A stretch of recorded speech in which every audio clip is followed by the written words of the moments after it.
time that Helga was the kind of photographer, and it reflected in largely her personality, who, if she was going to do a job, was going to do it absolutely perfectly. I don't have a recollection of her as someone who was attached to a particular big project.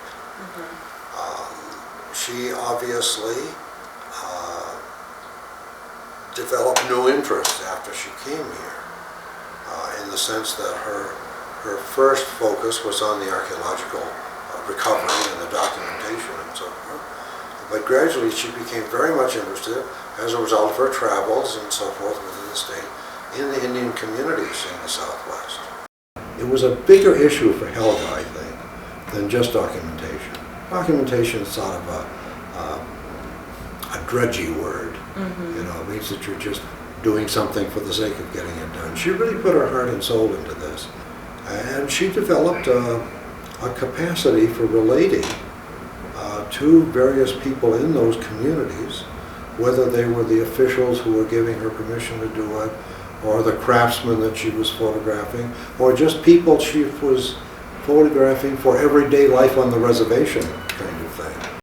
She had established such really good working relationships with the Hopi people, as she did with many Native American groups, but she seemed to have a particular affinity for the Hopi and became very interested in Kachina carving and the carvers, and did just an incredibly remarkable job, not only in terms of photographing their work, them at work, their family life, and so on, but she became an ethnographer at that point in terms of beginning to record a lot of the information she was getting from these individuals.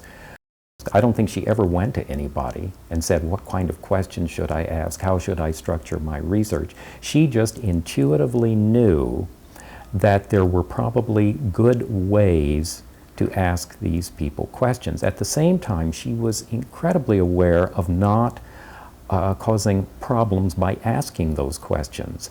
She realized she was moving into an area that was sacred to the Hopi. At the time, she was commenting that she should be, interestingly enough, probably working on baskets and pottery, because that was, in a sense, a safer realm to work in than in Kachinas. But by focusing on the Kachina carvers, as opposed to the dolls themselves or the images themselves, I think it gave her not only more comfort in asking those questions, but I think it was also a wonderful way to begin to link with the carvers, and as a result of that, she got a lot more information. I know that many people, Hopi people, did consider Helga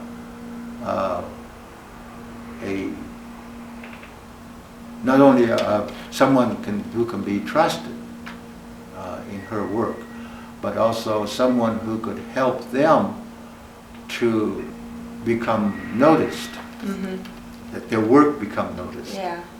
So she was sought out in a sense because of her ability to establish good relations with individuals.